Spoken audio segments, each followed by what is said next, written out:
Hello and welcome to the Chicago White Sox 2023 season preview. Today I'm going to look at their overall roster construction, how I think this team might do this year, and some of the top baseball cards of the key players on this team. Some additions that the White Sox made after their 81 and 81 season include Andrew Benintendi, brought in Mike Clevenger for a starting role, Jake Marisnick, Victor Reyes, and Billy Hamilton for some outfield depth.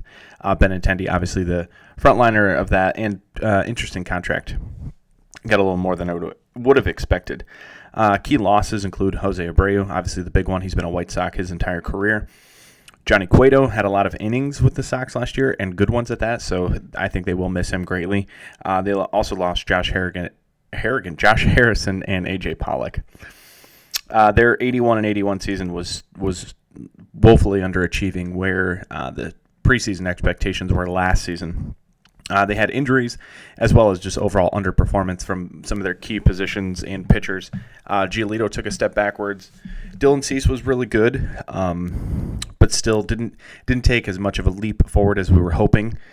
Michael Kopech, their probably number 5 starter this year, wasn't quite the star we wanted yet. We saw him have a really good end of 2021 and thought 2022 might be the season where he really takes a huge step forward, but that didn't really happen. Overall, I think their signings and offseason signings / trades were really light. I think that means one of two things. They want to see what this team can do. If this core can stay healthy, they do have a team that can win a lot of games. But if they don't, I don't see a lot of help coming soon, so I don't know what they'll do. They might break this team down if they don't succeed in the next year or two. We'll jump right into their starting rotation. Dylan Cease, 2020 Topps rookies. He was in Series 1, so he's going to be all across the Topps products for the year. I would target, golds or better, serial numbered 2020 Series 1 or on-card rookie autos. His numbers improved a little bit from 2022, but it was not as much as it seems like it might be. His ERA was fantastic. It was a 2.2 ERA, but he did give up 10 unearned runs. So if we take those unearned runs and make them earned, which we can't just do, that's not a thing, but it would make his ERA look like 2.7, which is quite a bit different.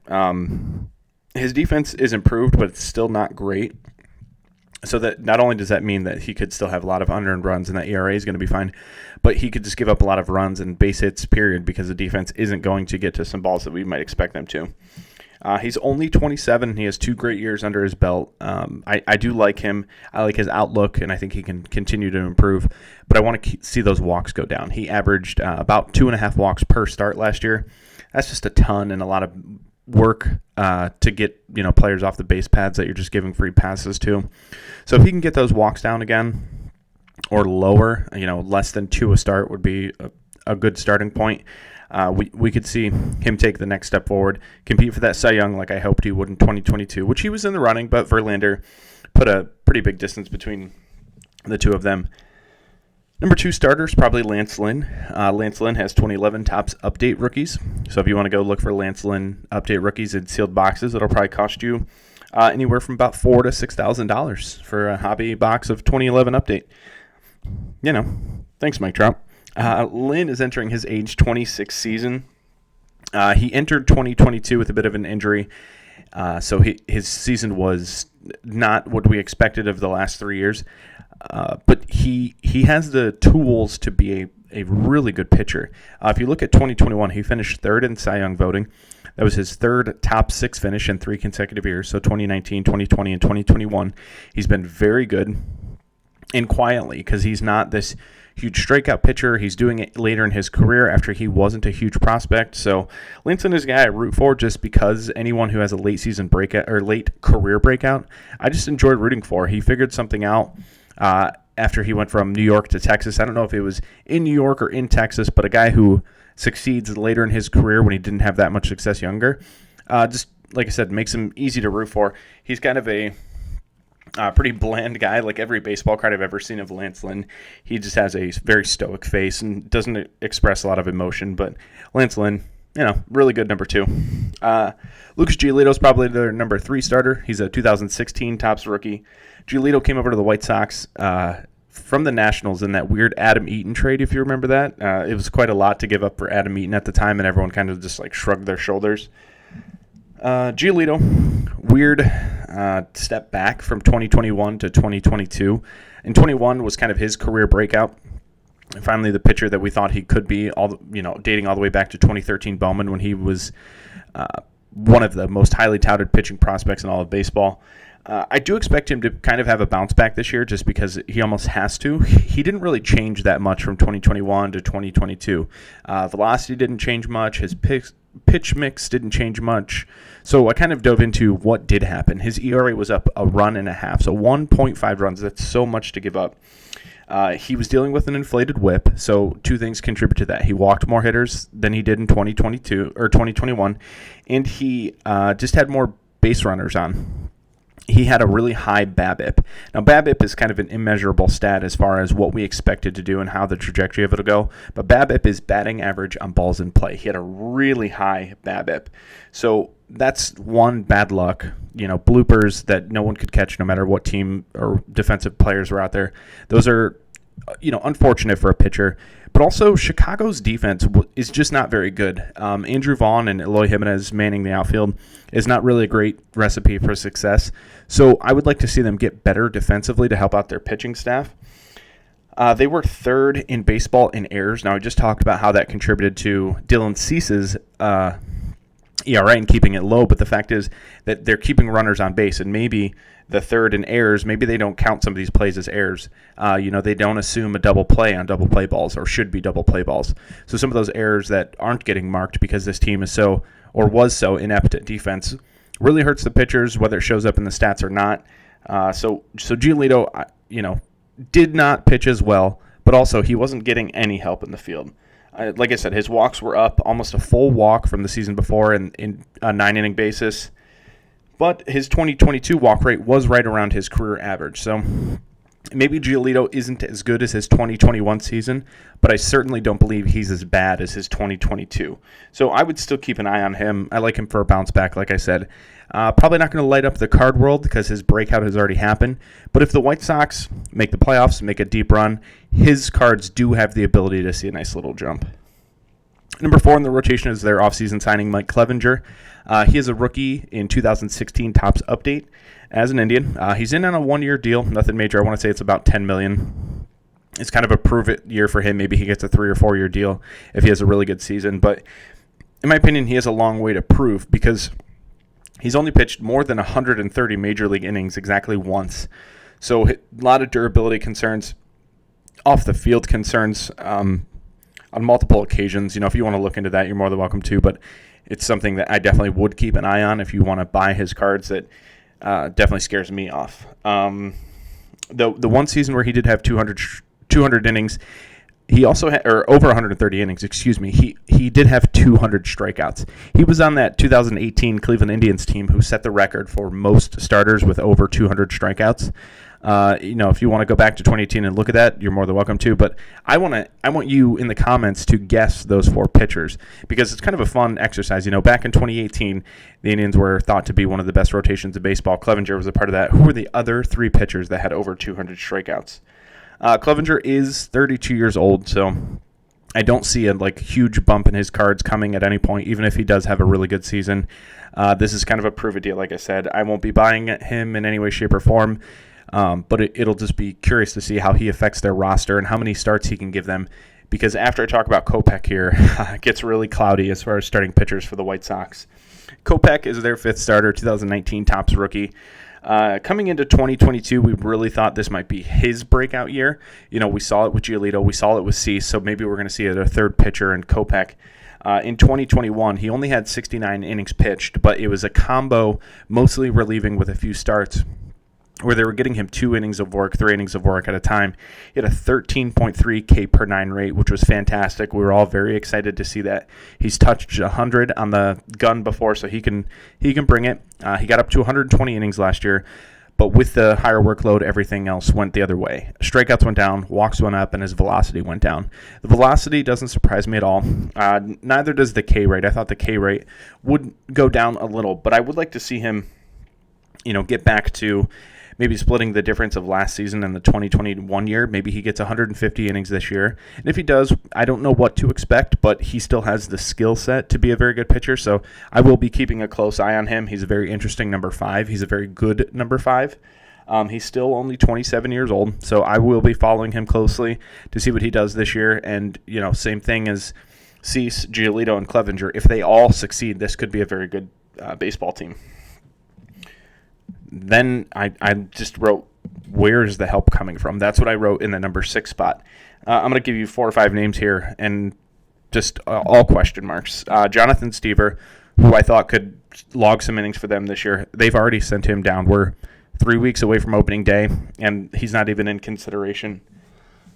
Garrett Crochet, I want to say 2021 draft pick.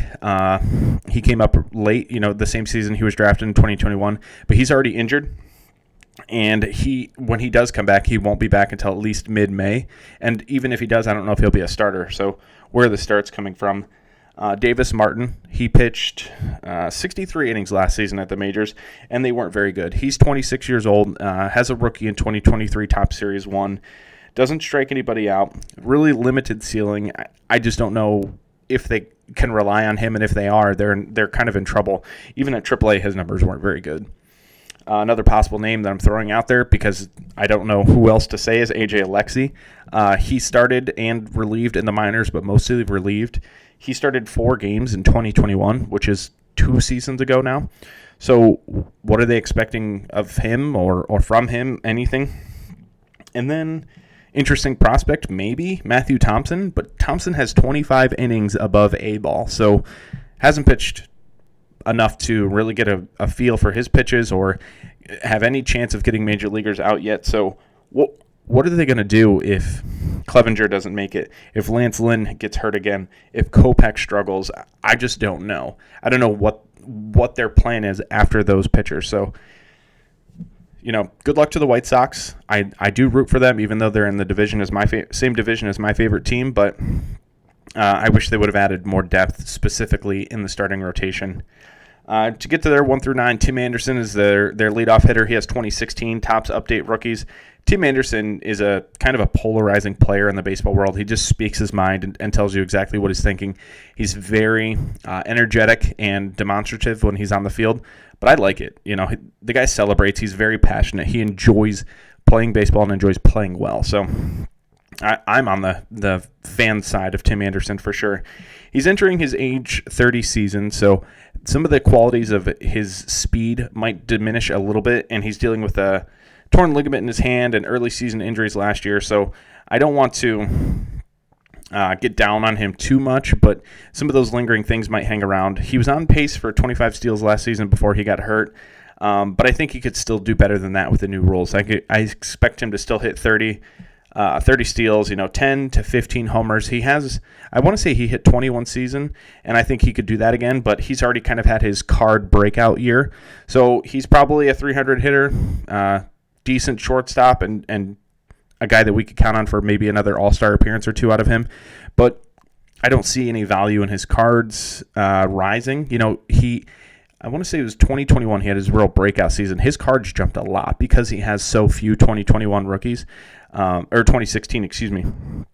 But I think we may have missed a peak on him already. Batting second in the White Sox lineup is Luis Robert. He's a 2020 Topps rookie, and he's number 1 on Jim Bowden's bounce back MLB candidate list. And it's because he has all the tools. He has the power speed combo. He has the ridiculous defense in center field, huge arm, and if he plays 150 games, they will be really fun to watch. If you want to jump in on Luis Robert, you're going to have to pay for it. I would avoid his PSA 10 base. The pop count on that is well over 10K. Just so many of them out there that even if he does break out and have a really good season, I don't think you're going to get a lot of buyers of that PSA 10 because they're available. They're available in bulk for $10 or $20. So the ceiling on those is not far from the floor. His Topps Chrome color would probably be my target, but you're going to have to pay for it. It just is what it is. I mentioned this power speed combo. It's something we get really excited about. But what we forget about Luis Robert is he's entering only his age 25 season. That's the same year or same age as Adley Rutschman. So he's only played 68 games, 98 games in his career. Those are the last 2 seasons. I think his floor is 20-20, literally 20 home runs, 20 steals, and only up from there. A 30-30 year with a full season just seems doable without too much question. His speed has dropped a little, or did drop a little last season, but he was working back from injuries, one of them a hip injury, so I wouldn't put too much emphasis on that, but one thing I do like to see is his max exit velocity is 6th in all of baseball. He's in the 99th percentile of how hard he hits the ball, and sign me up for that. He will have some massive home runs. And on that StatCast page, one other stat that stuck out to me, that was hard to say, is his chase rate. He chases the ball out of the zone way too much. And what happens is he still makes contact with those balls, and they're weak hits, and sometimes he turns them into infield singles, or they get through.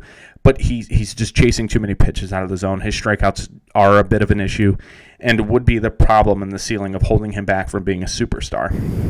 I'm not saying it's not possible. I just want him to work on that chase rate. He's just not good at it. Talked about Benintendi. He came in on a 5-year deal. I want to say it was $75 million, like a really good chunk of change for him. And what stood out to me was those numbers, but what I read about him is that they really wanted a left-hander in that lineup. Tim Anderson, Luis Robert, Eloy Jimenez, Andrew Vaughn, they're all power-handed right hitters, so they wanted a lefty in there, which makes sense. Batting him third will be interesting.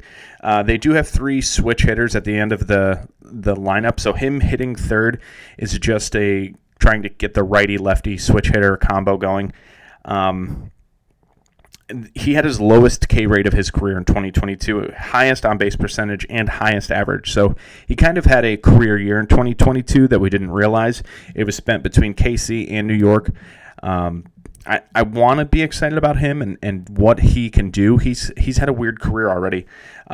He's only entering his age 28 season. He had 2017 Topps rookies. But when he came up with the Red Sox, he was known for speed and base hit or his hit ability, hit for a good average. And then you try to add a bunch of muscle so he could hit for more power, and it really struggled. And then eventually Boston gave up on him and sent him to Kansas City. So Benintendi is a guy I am excited to watch play baseball. I'm not excited to buy his cards, but we'll see what he can do in Chicago. And if he does stick in that number 3 hole, we could see some decent production out of him. Batting fourth, hopefully for 150 games next year. Please, please, please, Eloy Jimenez, 2019 Topps rookie. I have in all caps here in my notes, stay healthy. And I think the number one way to do that is to stay off the field. He's a terrible defender. He makes terrible decisions when he's in the field. Just DH him. Just tell him, hey, I understand you want to play the field, but this is better for your health and your long-term career if you're just a designated hitter. Last 2 seasons, same thing as I said with Eloy Jimenez. He's only played 55 games, 84 games. Not anything that shows any sustainability. So if he has a healthy season, we may see things we've never seen out of him. He was on a 28-homer pace while hitting 300 last year. So this is a guy that could have 30 home runs and a 300 batting average and maybe get some MVP votes. He has 0 speed, literally 0 stolen bases, one of the slowest players in baseball, so I'm not expecting anything too crazy in that department. But he does have a good walk-to-K ratio, 2.5 walks, or 1 walk every 2.5 strikeouts. That's decent enough for me to stay excited about him. Those guys that are 4-to-1, 5-to-1 K-to-walk ratio. I just can't invest in them. If he gets 90 to 80 runs and RBIs each, I think that'd be a fantastic season. I definitely think it's in the plausible range if he plays. He's entering only his age 26 season.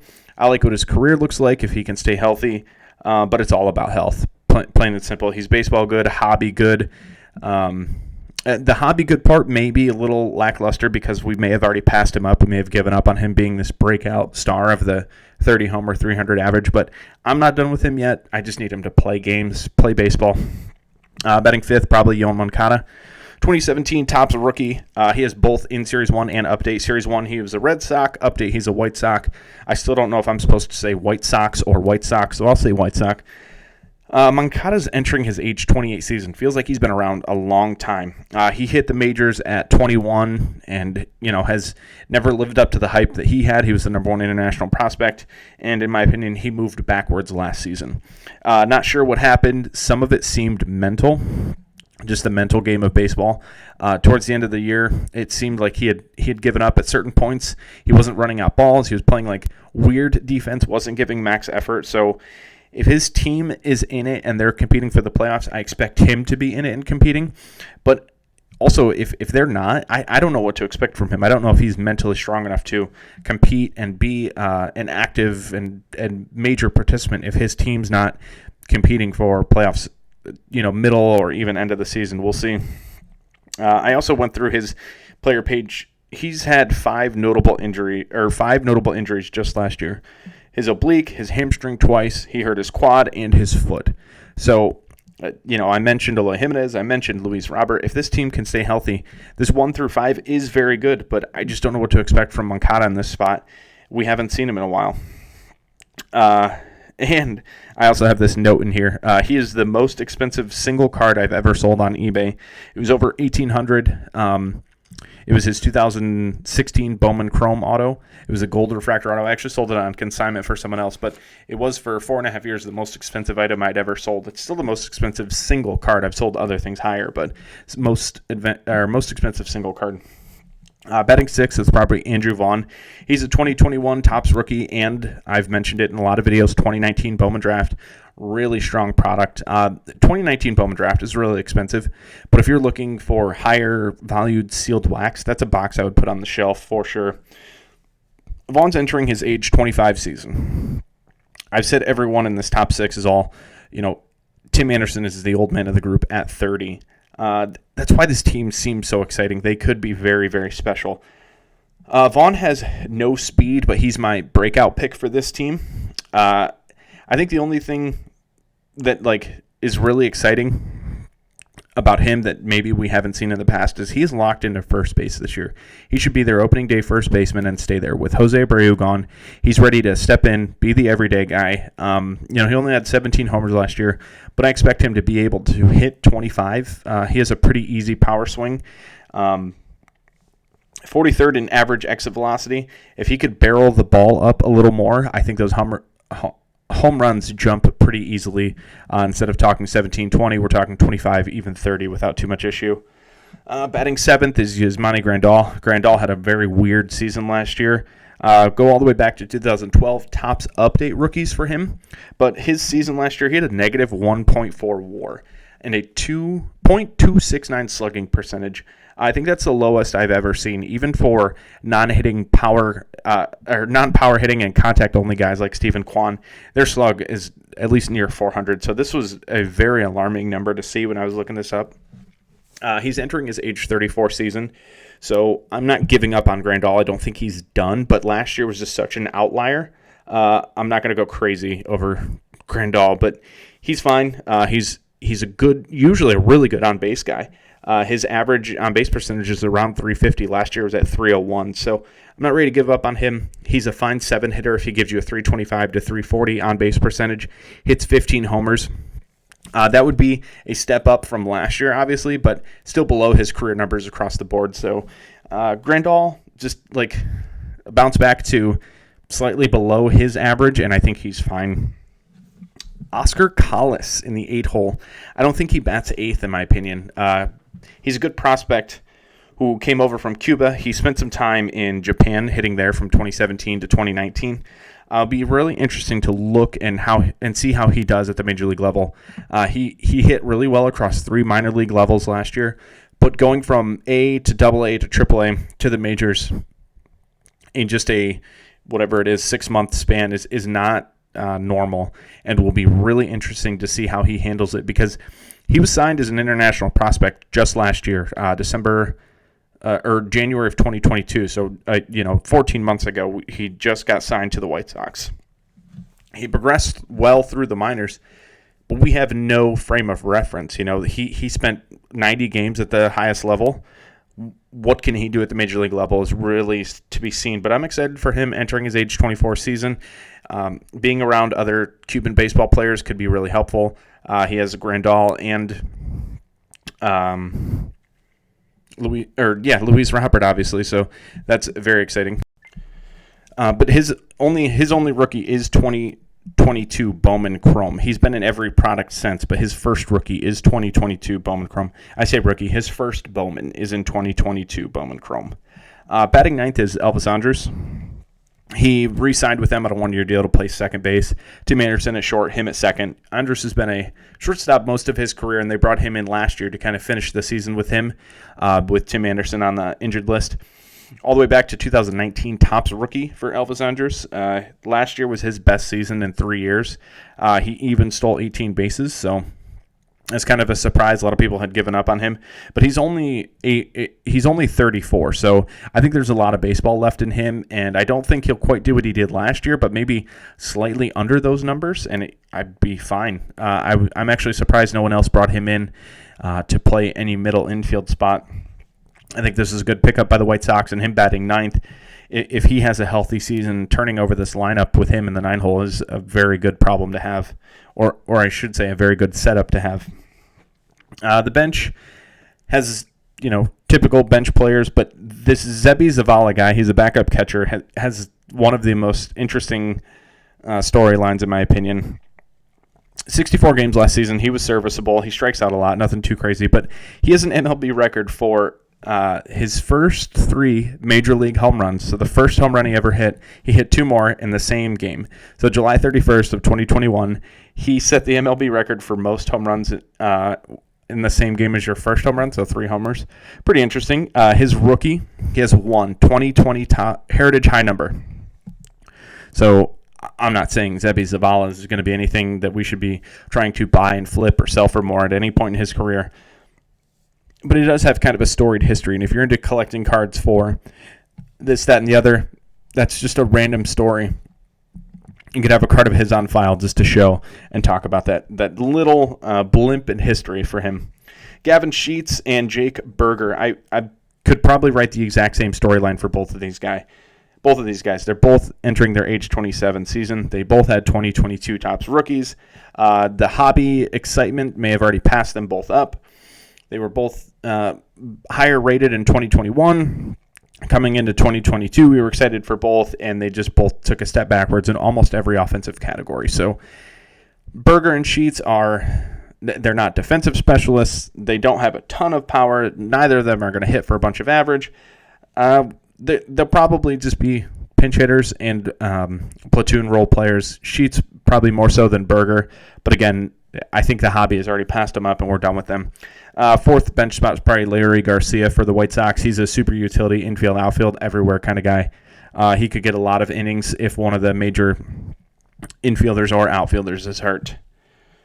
Bullpen will be missing Liam Hendriks this year. He got diagnosed with non-Hodgkin's lymphoma. We're rooting for Hendriks to get back as soon as possible. He's a really exciting player, both on the mound and off the mound. He just plays with a lot of passion and a lot of just pure excitement. If you've ever watched his All-Star Game mic up, he just curses like crazy if he isn't living up to his own pitch-by-pitch expectations. So Liam Hendriks is a fun guy to follow, and like I said, just rooting for him to get back as soon as possible. But he was the White Sox closer, a big part of their bullpen, so they're going to miss him, and I don't see a major solution in the near future. Kendall Graveman is probably first up to get saves, but they have a lot of guys who will get saves. Jake Diekman, Aaron Bummer, Joe Kelly, and Reynaldo Lopez are all going to kind of be in the mix for 7th, 8th, and 9th inning.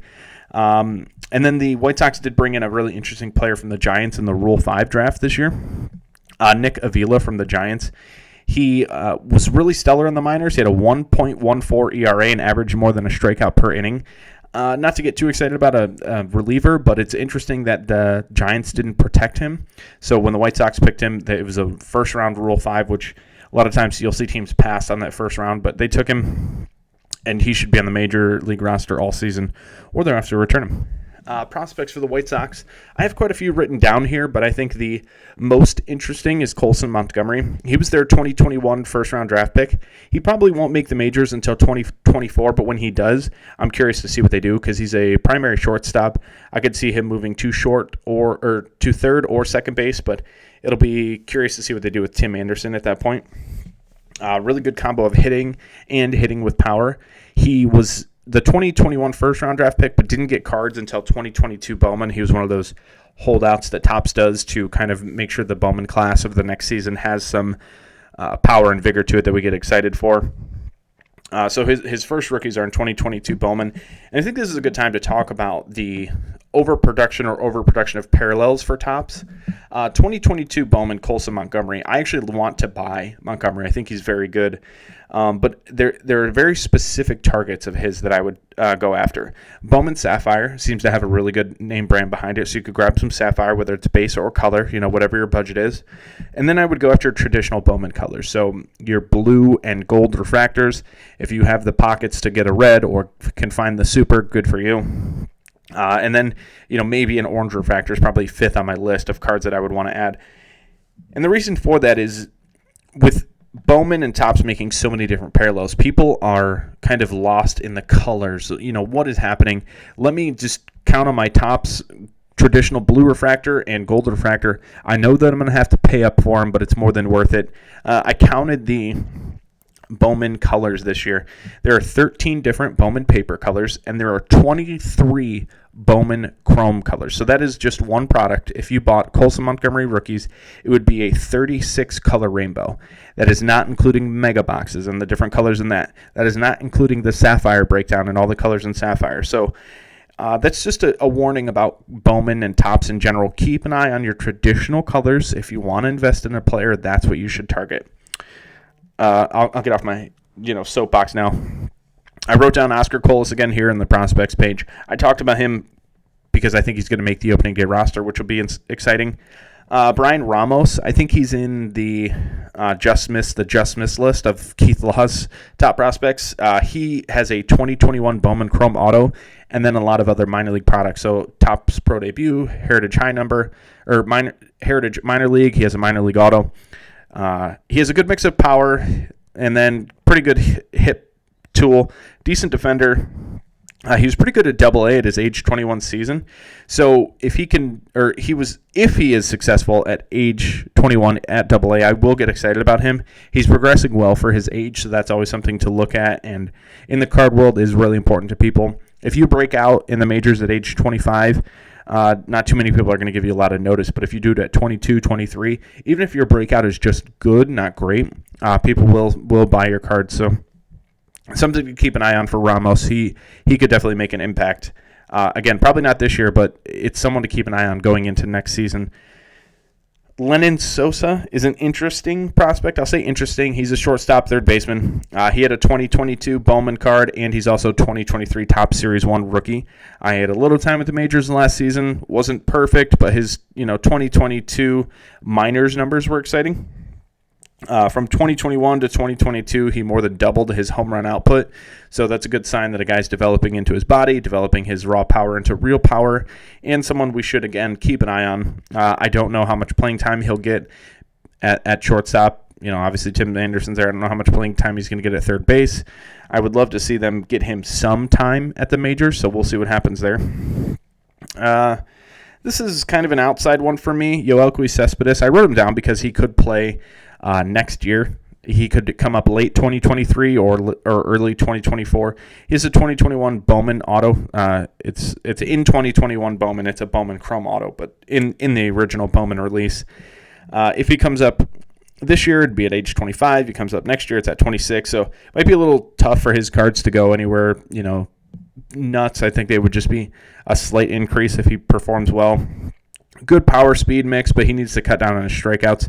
So I wrote him down because I think he's mildly interesting and someone that if you opened any 2022 or probably 2023 Bowman products, he's in a lot of insert sets and things like that. It's a guy that Topps has kind of pushed down our throats whether we like it or not, and I just want to temper expectations on him. So one of the main reasons I brought him up.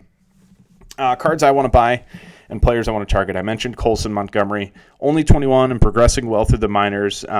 He's already pretty hyped as far as card prices go, but I think he has room to grow. And if he performs well again this year in the minors, I think Chicago will be kind of buzzing about him and something that we could look forward to. Another target is Andrew Vaughn.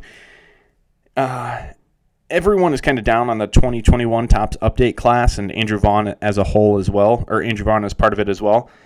His age 25 season, entering with a full-time starting job and home run potential where he could hit 25 and maybe even 30 if all things go right, I will take that. That's someone that kind of moves the needle for me, playing being one of those first, I think it was first 5 draft picks in 2019, has me excited for him. That the skill has always been there. The top level production is there. I don't know if he's ready to break out as far as the card world, but I think on the field and baseball player wise, he could bat 270 with 30 homers, 30 doubles, and a guy who gets 100 RBIs. He's currently projected about 6th. I would love to move him up, but with so many right-handers, they do have to have that righty-lefty switch hitter combo mix that he'll probably get pushed down just based on that. But I still like him to produce, and if one of those right-handers early in the lineup does get hurt, we could see him batting 2nd or 4th before the year's over. And then on the interesting players to buy, I put Eloy Jimenez and Luis Robert. If either guy plays 150 games, their cards will go up. Plain and simple. There's just too much skill with both of these players to not go up if they perform. And if either wins an MVP this year or at any point in their career, I won't even flinch. I fully expect it if they stay healthy. They're high risk, high reward type thing. They just have to be on the field. One of the things I like to cover is future Hall of Famers on this team. I just put in there, nope. I don't see anyone. If I was trying to shoehorn a player into that spot, like I looked at Lance Lynn numbers, don't see it. Lucas Giolito, too late for a breakout. Dylan Cease needs 5 more years before we even consider this conversation. Eloy and Robert can't stay healthy, so that just leaves me with a nope. Season outlook, season recap for 2023. Vegas over-under has 83.5 wins. I wrote down 83.5, and then I just walked away because I was like, how do I feel about this team? What do I take away from everything I just wrote down and all the notes I took? And then I came back and I just put under. My confidence level is a 0.5 out of 5. I don't even feel good about writing that, but I feel even less good about the over. They have a lineup that can win and produce and put up a lot of runs, and 2 top-level pitchers, potentially a third if Giolito stays hot. So if they won 70 games or 95 games, same thing. I wouldn't flinch. It would not surprise me at all. This lineup could be really fun to watch. 1 through 6 are all very good major league hitters, and they could turn over with Andres at the 9 hole. They could turn this lineup over and over again and just be a really rough patch for pitchers and opposing pitchers. So I'll take the under, but again, a 15-game swing in either direction wouldn't surprise me at all. It's my outlook for the 2023 Chicago White Sox. I feel like I kind of played the fence here on how I feel about them, especially after I did this little outlook recap at the end. But they're a team that has a ton of potential that they have not reached yet. They snuck into the playoffs in 2021. We thought 2022 was going to be the season where they dominated the AL Central, and it didn't happen. So I'm excited to watch them. Like I said, they're a really fun team to watch. I wish they weren't in the division with the Guardians because then I would just root for them. They're probably one of my favorite teams in baseball outside of the Guardians. If you guys like this video, give me a thumbs up. Subscribe to the channel. Let me know if you're watching, listening to these, what you're liking about them, what you dislike. Are they too long? Are they too short? Would you like me to see me go? Would you like me to go more in depth on the prospects? Am I giving you too much information? I want to keep making these, and they are really fun to make. They're a lot of work, but it's just work that has allowed me to see value potential in players that I just don't think are getting enough love as far as cards go. So these are fun for me to do as well. Hopefully, someone answers the Guardian or the Indians chat about those 2018 pitchers in the bottom, and hopefully we get to talk more White Sox this season because last year, like I said, they just so woefully underperformed. I want to see them do better. All right, guys, that is all I have for now. Hopefully you enjoyed it, and I'll see you in the next one.